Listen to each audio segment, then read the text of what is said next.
Nos vemos mañana. ¿Vienes mañana?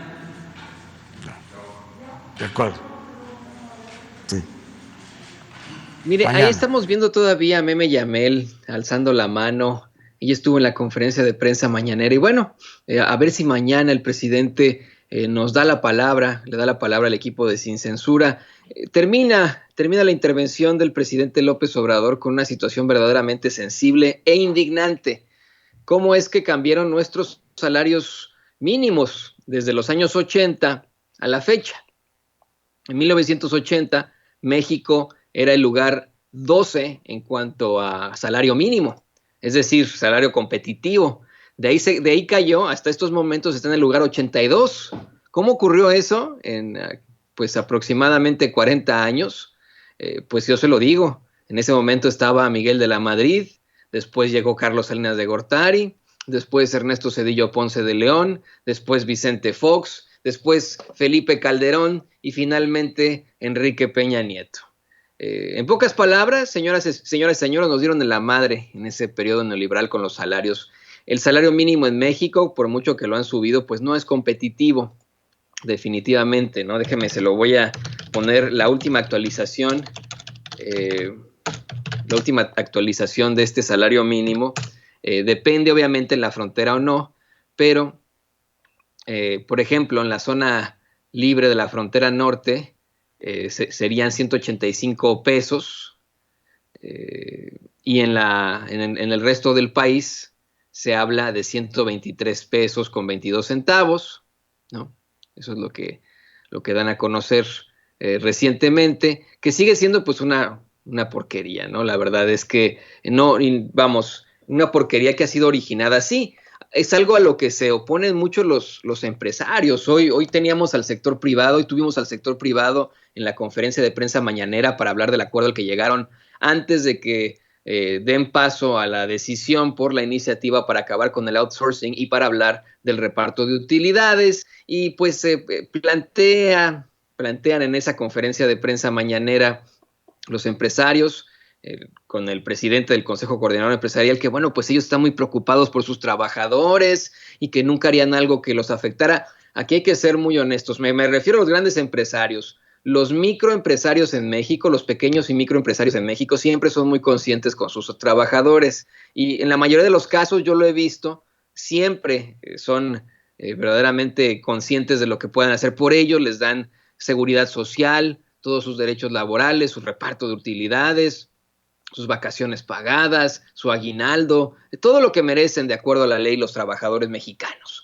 Son los grandes empresarios los que, por mucho que digan ellos que están preocupados, no es cierto, ¿no? Hay una oposición absoluta a que incremente el salario mínimo en México. Es un salario que no es competitivo, le insisto, no es un salario mínimo competitivo para nada.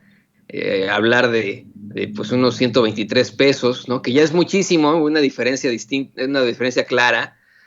Y le quiero decir exactamente cuánto es en dólares. Yo sé que el poder adquisitivo aquí en los Estados Unidos es muy distinto al de México, pero esto es ridículo. Si usted vive aquí en Estados Unidos, imagínese ganar $6.24 al día por 8 horas. Es que no es ni el salario mínimo en el sitio por hora, en el sitio más castigado de la Unión Americana. Estamos hablando de ganar al día por 8 horas $6.24. Y el presidente dice, bueno, pues por eso quieren regresar, eso es lo que dice López Obrador, por eso quieren regresar estos señores al poder para implantar este tipo de... Ahí está, ¿no? Dice, esto es claro, ¿no? Y esa es la verdad. Un abuso absoluto a los trabajadores, la subcontratación, ellos quedarse con todas las ganancias, cuando en los países desarrollados se queda el propietario con un 40% de las ganancias y el 60% es para pago de situaciones como salarios y etcétera. En México es al revés. Es terrible lo que está pasando en México, sin duda. Esto, le digo, viene a colación de una pregunta que hace Nuri Fernández de la Caracola. Nuri Fernández de la Caracola le hace una serie de planteamientos al presidente López Obrador sobre el gasto social, el cual Ella dice que antes era del 3%. Imagínense, 3% cuando hay países en los que desarrollados, en los que es del 30% el gasto social. Sigue estando muy bajo. Según Nuria Fernández, el gasto social es del 10%. El presidente le asegura que en efecto ha aumentado, pero que todavía hace falta. Explicó que se tiene que destinar el presupuesto federal a estados y municipios, así como a lo que se destina al pago de la deuda, lo cual son como 700 mil millones de pesos. Luego está el llamado gasto corriente, lo que cuesta mantener al gobierno y lo que costaba con todos los lujos como el avión presidencial. Aquí el presidente es un tema que no se ha hablado hace tiempo. Los opositores, los conservadores, los de la ultraderecha mexicana han estado preocupados con otro tipo de temas y han olvidado, ya les dio un tema, ya han olvidado el avión presidencial que no se ha vendido. El presidente acaba de reconocer que no han podido vender el avión de Peña por lo extravagante que es. Que no han podido vender ese avión de Peña Nieto porque la gente pues, lo ve así como muy lujoso y dicen, pues, ¿para qué quiero una cosa así? Imagínense. Yo creo que pues ahí sí híjole, es una mala noticia, la verdad, pero bueno. Una conferencia de prensa muy interesante, señoras y señores, le digo, comenzó con un acuerdo para que pronto se pueda ya decidir, de hecho no va a ser tan pronto, pero a partir del próximo año se va a decidir, en todo caso, pues el destino del outsourcing y por supuesto, el reparto de utilidades. La secretaria del Trabajo, precisamente, Luisa María Alcalde, explica que el punto de acuerdo al que están llegando en este momento con el sector privado es comprometerse a resolver el abuso de la subcontratación de trabajadores y a regularizar sus plantas productivas a todos sus empleados, que el reparto de utilidades sea justo, equitativo, que se evite la discrecionalidad en el pago del reparto de utilidades, que se pueda posponer a febrero la discusión de los legisladores a solicitud de las empresas y se hace un llamado a esas empresas que manejan nóminas para que de inmediato dejen de realizar prácticas irregulares y abusos como dar de baja a sus trabajadores en diciembre con tal de no pagarles el aguinaldo. De lo contrario, dice Luisa María Alcalde, se va a proceder administrativa o penalmente. Pues esperemos, porque ni se procedió de nada cuando se dio a conocer todas estas empresas que no cerraban sus puertas ante el principio de la pandemia. No sé si se acuerda usted de eso, pues lo dimos a conocer, ¿no? Nada más los ventilaban en la mañanera y así como que muy por encimita ventilaron a Grupo Salinas. Vamos a ser bien honestos, ¿no? O sea, tampoco. Y de que hubo sanciones, pues quién sabe, ¿no? No hubo sanciones.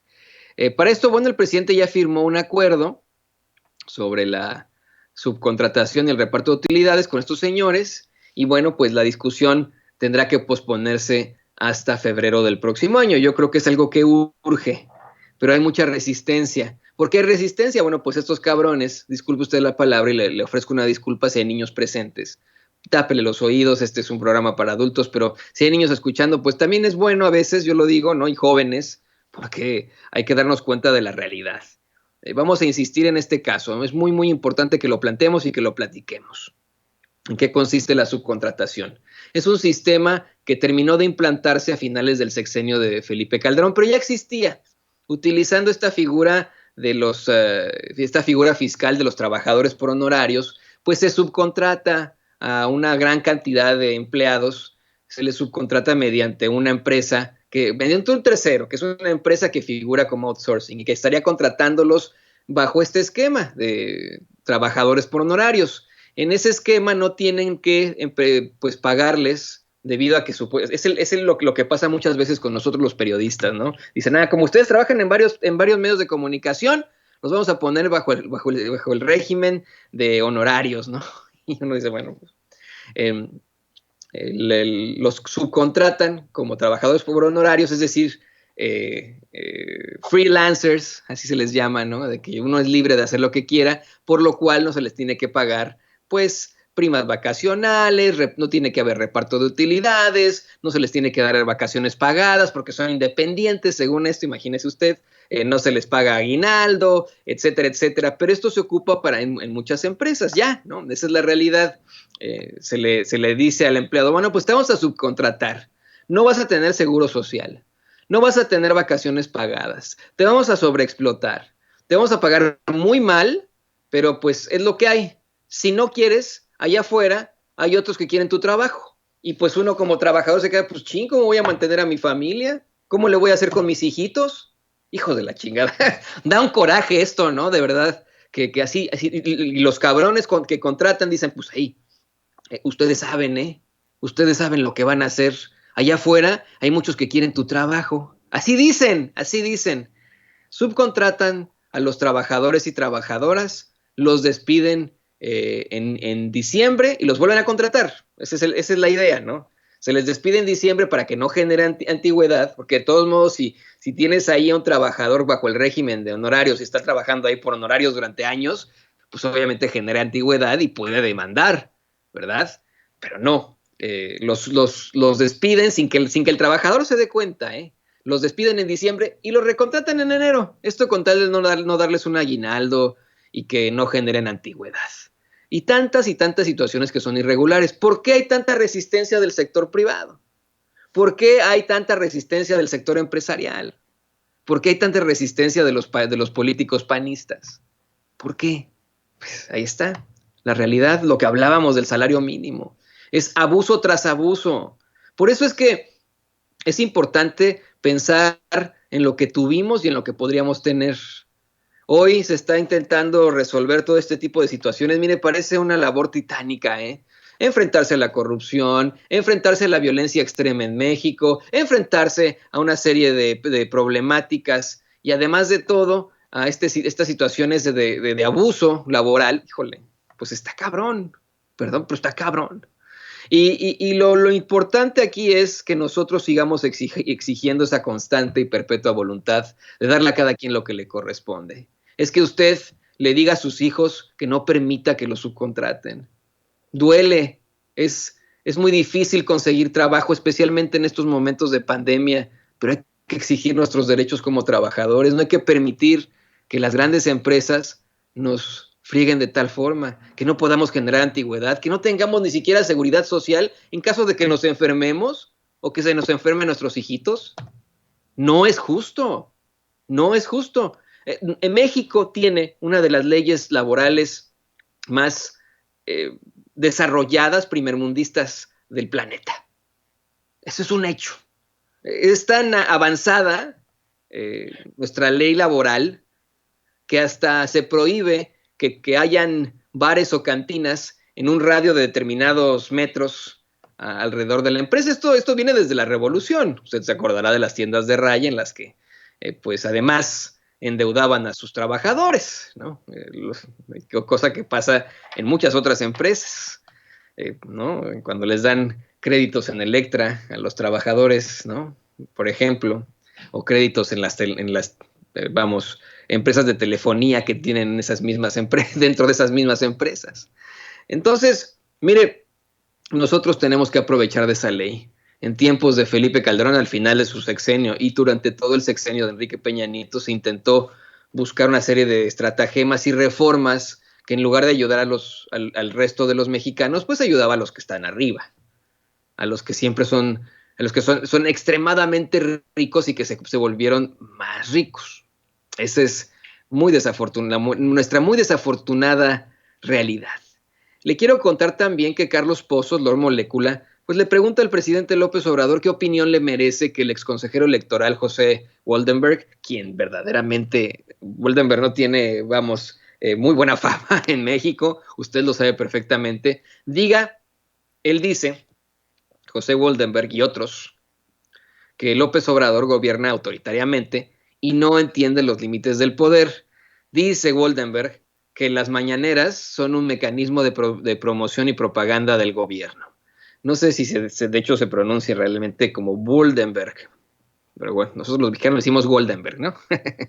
El presidente dijo que hablan los hechos, que acaban de firmar un acuerdo con los representantes del sector empresarial y el sector obrero, pues siempre buscan en su gobierno el diálogo y el acuerdo, y que si fueran autoritarios, como dice Woldenberg, pues simplemente enviaban la iniciativa a la Cámara de Diputados sin escuchar a nadie. Yo honestamente preferiría eso, ¿eh? ¿Por qué escuchar a ese sector privado que tan mal le ha hecho a México? ¿Por qué escuchar a esos absolutamente ricos y poderosos que buscan que sus trabajadores no tengan ningún tipo de beneficios laborales que les corresponde por ley? No les estamos robando nada. ¿Por qué, señor presidente? Esto a mí no me parecería autoritario. Me parecería de tajo ver por el pueblo. Pero bueno, es un buen ejemplo en el que se ve un gobierno plural. No estoy defendiendo el gobierno de López Obrador, pero aquí está él defendiendo su pluralidad, el hecho de que no exista un autoritarismo. El autoritarismo existía en otros sexenios. Muchos periodistas y muchos mexicanos y mexicanas en general dejamos nuestro país por la persecución. Y bueno, pues la verdad es esa. La verdad es que sí había autoritarismo en los sexenios pasados, desapariciones políticas, enemigos políticos. Aquí podrá haber adversarios y lo que usted quiera, y se puede mencionar una y otra cosa en la mañanera, pero persecución, autoritarismo, promoción y propaganda en una mañanera en la que puede ir José Woldenberg a decirle lo que quiera al presidente López Obrador o cuestionarle lo que quiera. Yo no lo veo, honestamente no lo veo. Les duele muchísimo que esto sea así, que pueda ser plural. Pero yo le digo al señor José Woldenberg que él puede acreditarse como pseudointelectual que es, como corresponsal de la conferencia de prensa mañanera y cuestionar directamente al presidente López Obrador para que se demuestre que autoritarismo no hay. Si usted cuestionaba a alguien como Felipe Calderón o como Enrique Peña Nieto, las consecuencias serán funestas, a veces fatales. Si usted, por ejemplo, le planteaba a Felipe Calderón situaciones sobre Genaro García Luna y sus vínculos con el crimen organizado, bueno, pues podía enfrentar una suerte como la de nuestro compañero Jesús Lemus, por ejemplo, que fue puesto en la cárcel, como del general Ángeles Taguajare, también, que fue perseguido. Esa era la forma, eso es lo que usted podía enfrentar en un verdadero gobierno autoritario. Ahora no. Las cosas que no dicen de López Obrador, ¿se le hace algo a esa gente? No. Las cosas que no se inventan. Yo no veo ese autoritarismo del que hablan. Yo no veo un mecanismo de promoción y propaganda del gobierno en la mañanera, porque cualquiera puede ir ahí y cuestionar al presidente y poner sus opciones personales y sus especulaciones, o usted me va a decir que las participaciones de corresponsales como Arturo Páramo, como Sara Pablo, en su momento, pues todos los corresponsales de Reforma, como Antonio Baranda, usted me va a decir que eso no es cuestionar al presidente, que eso no es especular en pro de un grupo del poder, constantemente preocupados ellos. Imagínese usted, ellos, esos los antes mencionados, preocupados por la subcontratación, por lo que pueda afectar, no por porque les preocupe la subcontratación hacia los trabajadores, porque pueda afectar al sector empresarial. Preocupados los reporteros que están subcontratados. Es ridículo, ¿eh? Bueno, dice López Obrador que la molestia de los intelectuales orgánicos, a quienes yo considero pseudointelectuales, es porque se están llevando a cabo esa transformación, dice el presidente. Dice que ellos convalidaron al régimen de corrupción y privilegios, que es lo mismo que sucede con los medios de comunicación tradicionales, que antes eran parte del régimen y ahora muy opositores. Por otra parte, Carlos Pozos Lor Molécula le plantea al presidente López Obrador que él siempre ha dicho que el mayor robo a la nación fue el Fobaproa. Y le preguntó que siendo Carlos Cabal Peniche uno de los que se benefició con esto, uno de los empresarios beneficiados con esto, pues ¿qué le parece que el tipo diga que es cercano a su proyecto?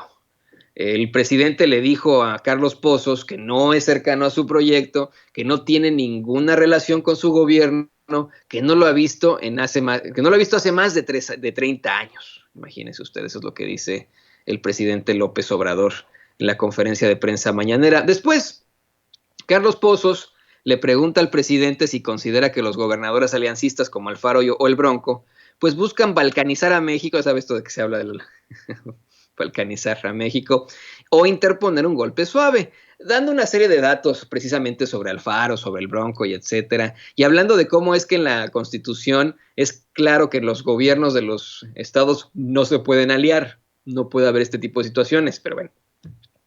El presidente le dice que la verdad es que no hay una oposición muy fuerte. O sea, es una forma de darlo a conocer así. Que además los gobernadores han actuado por la vía pacífica, los conservadores, disculpe usted, bueno, los conservadores con gobernadores han actuado por la vía pacífica, que no ha habido violencia, por lo que aseguró que no hay nada que temer y que debe de haber una oposición, que es legítimo que haya oposición de gobernadores como el de Jalisco, Nuevo León, Tamaulipas, y dice, bueno, es que pasa lo mismo de lo que decíamos con los medios de comunicación tradicionales. A estos señores pues también les estamos dando lo que les corresponde, a su partida, lo que corresponde de acuerdo a ley, y quienes más, como no les damos más, porque no les corresponde de acuerdo a ley, pues se enojan y dicen, ahora vas a ver lo que va a pasar contigo. Señoras y señores, le voy a pedir a don David el Grande